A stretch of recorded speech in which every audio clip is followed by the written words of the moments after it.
श्री स्वामी समर्थ कथा।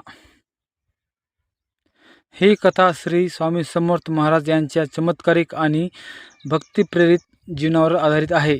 या कथेत त्यांचे लीला चरित्र, भक्तांना दिलेली कृपा आणि त्यांच्या असीम सामर्थ्याची उदाहरण दिली आहेत। प्रस्तावना। श्री स्वामी समर्थ हे अक्कलकोटचे महाराज म्हणून प्रसिद्ध झाले। ते दत्तावतारी संत होते म्हणून त्यांच्या अवताराची सुरुवात कर्नाटक, महाराष्ट्र आणि आंध्र प्रदेश या भागात झाली। अक्कलकोटमध्ये त्यांनी दीर्घकाळ वास्तव्य केलं आणि अनेकांना आध्यात्मिक मार्ग दाखवला। कथा सुरुवात।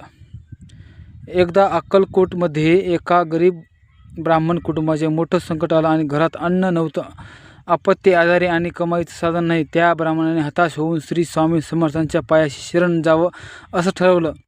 तो स्वतः स्वामींना भेटायला गेला आणि त्यांच्या चरणावर डोकं ठेवून रडू लागला, स्वामी समर्थ, तू का रडतोस? चिंता सोड, जिथं श्रद्धा तिथं मी। दुसऱ्याच दिवशी त्यांच्या घरी एक अनोळखी माणूस आला आणि म्हणाला, तुमचं जुने काम आठवलं, ही तुमच्या बाकीची रक्कम। त्यामुळे त्या ब्राह्मणाच्या जीवनात आनंद आला।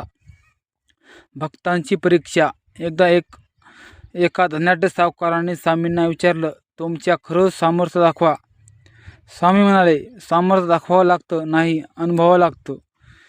त्याच रात्री सावकारांच्या घरात चोर घुसले आणि सर्व धन चोरी झालं। तो घाबरून दुसऱ्या दिवशी स्वामीकडे गेला। स्वामी म्हणाले, तू अहंकारात होतास, आता नम्रता आली, आता लक्ष्मी परत येईल। एक आठवड्यात चोरी गेलेलं सर्व धन परत मिळालं। सावकाराने नम्रतेने स्वामीची सेवा केली। स्वामींचे तपश्चर्येचे दिवस। स्वामी समर्थांनी अनेक वर्षे तपश्चर्या केली। त्यांचं अस्तित्व कधी पिठोरीमध्ये, कधी मल्लिकापुरात, तर कधी तुंगभद्राजवळील जंगलात दिवस असे ते म्हणत, मी सर्वत्र आहे, नामस्मरण कर, मी तुझ्या पाठीशी आहे।